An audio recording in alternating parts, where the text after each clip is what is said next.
बिस्मिल्लाहिर्रहमानिर्रहीम। अस्सलाम वालेकुम व्यूअर्स, आप देख रहे हैं डाइनिंग। और इस रेसिपी में हम कच्चे कीमे से कोफ्ते बनाने के साथ साथ जायकेदार सी ग्रेवी बनाने का सीक्रेट मुकम्मल टिप्स के साथ शेयर करेंगे।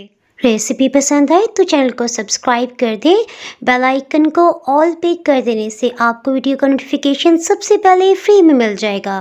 कोफ्ते बनाने के लिए आप चिकन, बीफ या मटन का कीमा जो भी आपको पसंद हो 1 किलो की मिकदार में ले लें। ये तकरीबन 2 पाउंड के आसपास है। कीमे को 2 से 3 पानियों में अच्छी तरह से धो लेने के बाद 1 घंटे से छलनी में रखा हुआ था। कीमा बस इतनी सी मिकदार में लेंगे जो आप मुट्ठी में अच्छी तरह से प्रेस कर सकें। ये स्टेप बहुत ही इंपॉर्टेंट है।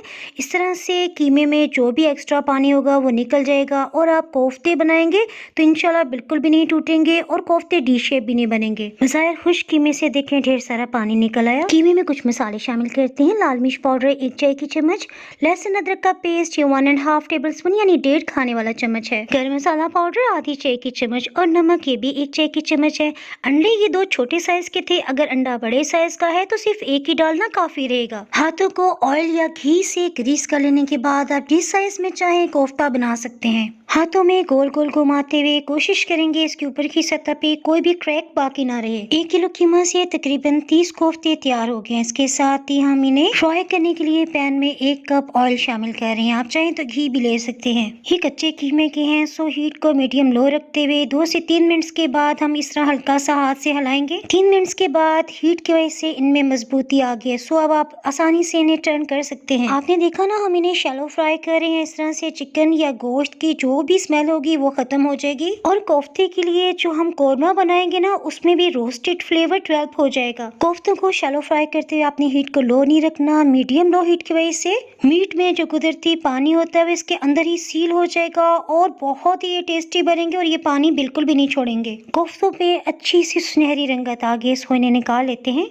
इसी तरह से कोफ्तों के सेकंड और थर्ड बैच को भी हमने शैलो फ्राई कर लिया। कोफ्ते भी बहुत सख्त गर्म है, इन्हें रूम टेम्परेचर पे आने देंगे। उसके बाद इन्हें जिपलॉक बैग या फिर एयर टाइट कंटेनर में आप 1 महीना तक फ्रीजर में महफूज रखते हुए जब भी दिल चाहे अपनी मनपसंद डिश बना सकते हैं। आप कुछ कोफ्ता बिरयानी के साथ साथ कोफ्ता मैक्रोनीज की रेसिपी बाय डाइनिंग और सर्च करेंगे ना तो आपको आसानी से मिल जाएगी। जिस ऑयल में हमने कोफ्तों को शैलो फ्राई किया है उसमें गोश्त का अच्छा सा फ्लेवर आ गया है। सो इसी ऑयल को हम कोफ्ते की ग्रेवी बनाने के लिए भी इस्तेमाल कर रहे हैं। अब हम आ जाते हैं अपनी मेन रेसिपी की तरफ। कोफ्ते की ग्रेवी बनाने के लिए 2 दरमियाने साइज के प्याज ले लिए हैं। प्याज के दरमियान में कट लगाते हुए हम प्याज को रफली चॉप कर रहे हैं। इससे ग्रेवी बहुत जल्दी बन जाएगी। चॉप किया हुआ प्याज तकरीबन 2 कप बन गया है। शुरू में हीट को लो रखा हुआ है, साथ साथ प्याज काटते जा रहे हैं और साथ साथ हम पैन में शामिल करते जा रहे हैं। सभी प्याज को इसमें शामिल कर देने के बाद हीट को मीडियम लो कर दिया है। 2 मिनट तक प्याज को सॉटे कर लेने के बाद इसमें 1.5 टेबलस्पून यानी 1.5 खाने वाला चम्मच लहसुन अदरक का पेस्ट शामिल कर देते हैं। लहसुन अदरक की स्मेल को खत्म कर देने के लिए 2 से 3 मिनट तक अच्छी तरह से भून लेंगे। खड़े मसालों में 3 लौंग और 1 बड़ी काली इलायची इसी स्टेज पे शामिल कर रहे हैं। इससे कोफ्तों की ग्रेवी में बहुत टेस्ट आ जाएगा। प्याज की रंगत ज्यादा डार्क नहीं होने देंगे, इस पे हल्की सी सुनहरी रंगत आ गई है।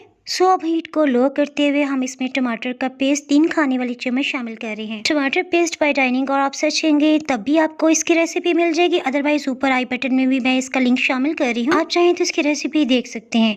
आप इसमें 2 मीडियम साइज के टमाटर शामिल कर दीजिएगा। मसालों में लेवल करके नमक 1 चाय की चम्मच और लाल मिर्च पाउडर ये 1 चाय की चम्मच है। सफेद जीरा आधी चाय की चम्मच और अधकुटा खुश्क धनिया ये 1 खाने वाला चम्मच इसमें शामिल किया है। फ्रेश ग्राइंड काली मिर्च का बहुत तीखा सा जायका होता है, सो ये आधी चाय की चम्मच शामिल कर देने के बाद 3 चम्मच पानी डाल दिया है। हल्दी पाउडर आधी चाय की चम्मच से थोड़ा सा कम। कोफ्ते के सालन को खूबसूरत लाल रंगत देने के लिए 1 खाने वाला चम्मच भर के पेपरिका पाउडर डाल दिया है। पेपरिका पाउडर जायके में तीखा नहीं होता।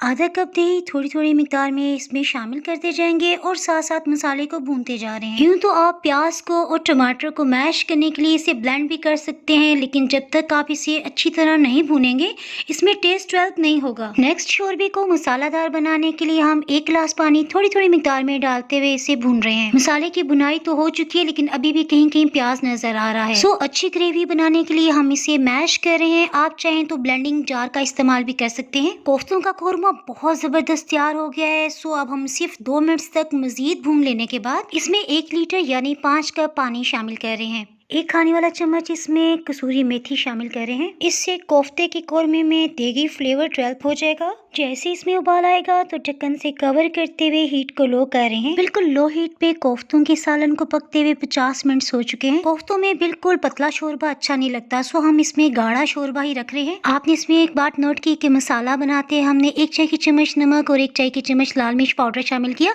क्योंकि आधे आधे मसाले तो कोफ्ते के अंदर भी डले हुए थे ना। बातें करते करते हमने 1/4 टीस्पून गर्म मसाला पाउडर और मुट्ठी भर के हरा धनिया शामिल कर दिया है। कोफ्तों की इस शानदार से सालन को आप नान, पराठे या चावल के साथ भी सर्व कर सकते हैं। इसमें मुनासिब सी स्पाइसेस हैं। अगर आप तेज मसाला पसंद करते हैं, तीखा खाना पसंद करते हैं तो 3 से 4 हरी मिर्चें भी डाल सकते हैं। अल्हम्दुलिल्लाह कोफ्तों की परफेक्ट शेप के साथ साथ ये देखें कितना जबरदस्त इसकी ग्रेवी तैयार हुई है।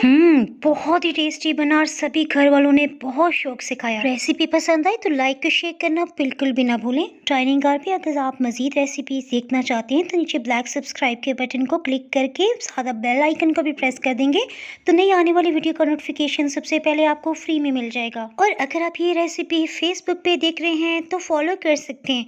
Thanks for watching.